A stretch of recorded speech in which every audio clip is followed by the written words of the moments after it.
In this EcoWest presentation, we discuss the winter tourism economy and how climate change will affect U.S. industries that depend on snow.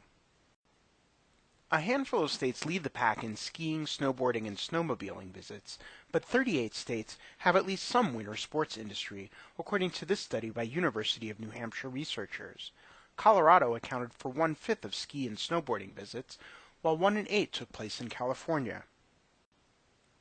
This graphic, based on a different data source, shows that nearly 20 million people skied or snowboarded last season. The participation rate has been dropping recently. The regional breakdown of skier and snowboarder visits shows that the West, which includes the Pacific and Rockies regions, accounts for about 55% of total visits. Focusing on snowmobiling, the greatest number of visits occur in the upper Midwest states of Wisconsin, Minnesota, and Michigan. In the West, registration rates are highest in Wyoming, Montana, and Idaho. This map illustrates the number of jobs in the winter tourism industry. Colorado has the most, with nearly 38,000, but every western state has more than 1,000 jobs in the state connected to winter sports. Nationwide, winter sports trips generated nearly 212,000 jobs, labor income of $7 billion, and total economic value of $12.2 billion in the 2009-2010 season.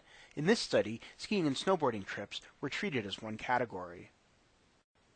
The University of New Hampshire study looked not only at direct spending on winter sports trips, such as hotel rooms, lift tickets, and groceries, but also on the indirect and induced effects that this spending had on the economy. An example of indirect spending is a food wholesaler stocking the kitchen of a resort restaurant. Induced impacts are felt in the broader economy as people employed in the ski and snowmobile industries spend money on things such as food, clothing, and health care.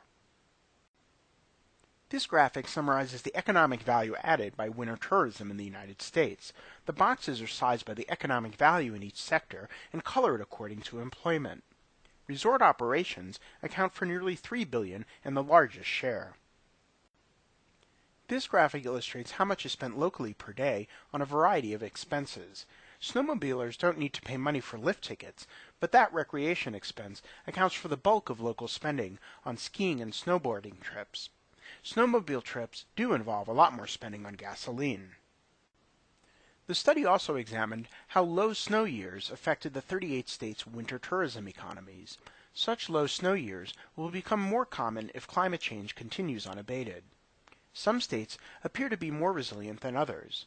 Colorado, which has by far the most ski visits, suffered less of a decline than average, as did California and Utah. But some western states, such as Washington, Oregon, and New Hampshire, saw skier visits decline even more than the national average. Here's the same data in a map. Comparing lower to higher snowfall years, states such as New Mexico, Oregon, and Wisconsin suffered declines of more than 30% in the number of skier visits. In Colorado, there were 8% fewer visits in low snow years, resulting in the loss of nearly 1,900 jobs and $154 million in revenue for ski resorts. In Montana, ski resorts lost $16 million in a low snow year. In New Mexico, the declines were especially steep, with skier visits plummeting by 30%. You can download more slides and other resources at ecowest.org.